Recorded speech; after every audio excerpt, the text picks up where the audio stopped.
a supermarket run in our Hyundai Azera limited task car, we were approached by a salt and pepper-haired man wearing cargo shorts and flip-flops. He was excited to share his recent experience with an Azera he rented. Surprisingly nice, isn't it? You know, for Hyundai. He summed up the Azera in a way that is succinct and accurate.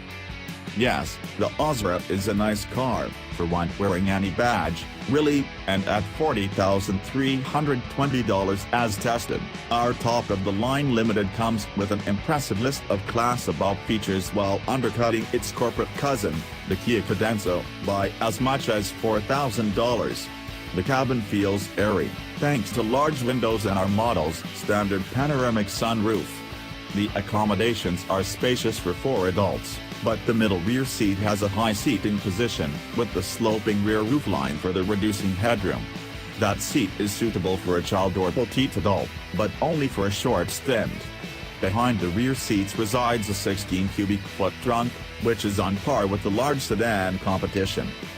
The driver's seat has an adjustable thigh support, a boon for the long-legged. The front seats are plush and are both heated and ventilated. However, the power seat controls represent a slight ergonomic misstep. They're mounted too far forward on the door panels to reach without leaning forward, making adjustments a bit of a trial and error affair.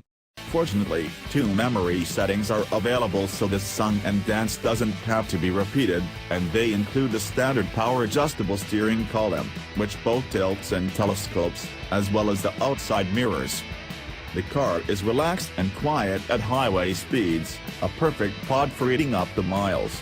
In fact, we measured the Azera's sound level as 67 decibels at a 70-mile-per-hour cruise, 1 decibel quieter than our long-term BMW 7 Series.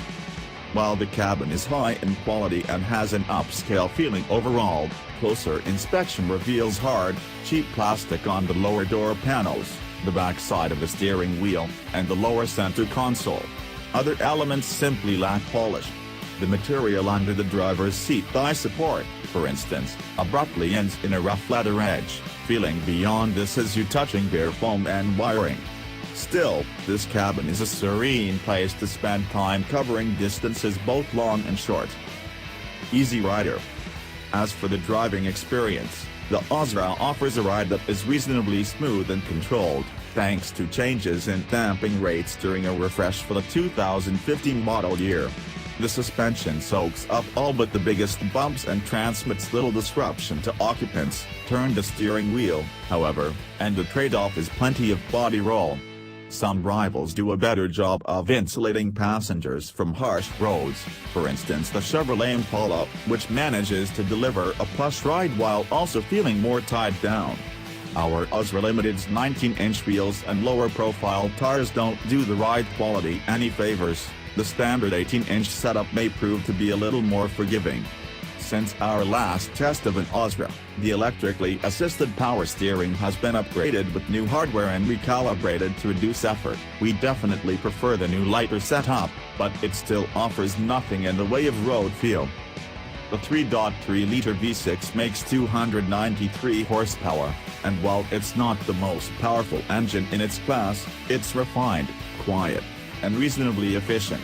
In fact, we saw an average of 23 miles per gallon over nearly 1,000 miles of mixed driving, 1 mile per gallon better than the EPA's 22 mile per gallon combined rating and on par with the competition.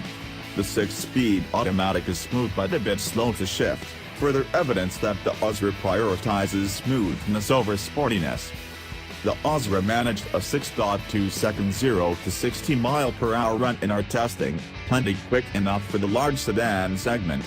Achieving that time was difficult because the front tires easily break loose during heavy throttle launches, but this is the norm for powerful front-wheel drive vehicles. Mother approved. Well equipped right out of the gate, the Bass Azera features an 8.0-inch touchscreen infotainment system with navigation, Bluetooth connectivity, and a 14-speaker Infinity audio system as standard.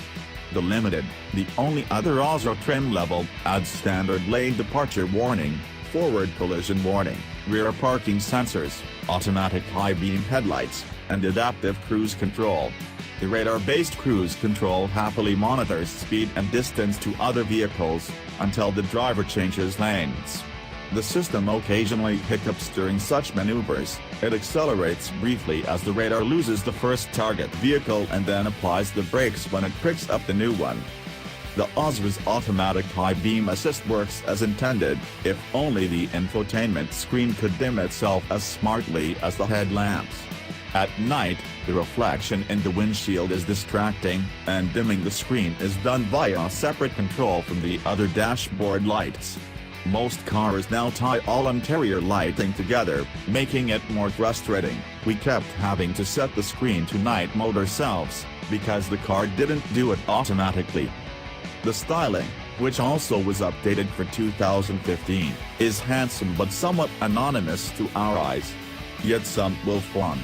Over a recent holiday weekend, this author's 50-something mom thought it looked great, weighing in with adoring coos and longing glances. The Azera is comfortable, handsome, and well-equipped, and it makes a solid case as a car for those who prioritize comfort and quiet over driving engagement. We do wish that it had been put together with more attention to detail and was more buttoned down on the road. There are better choices for both luxury and driving pleasure, such as the Impala or Toyota's Avalon, but it's hard to argue with Hyundai's value proposition and lengthy factory warranty. If the Azera's styling, relaxed character, and modern features speak to you, though, you might want to make your move soon. Rumors persist that Hyundai may discontinue the car within the next couple of years,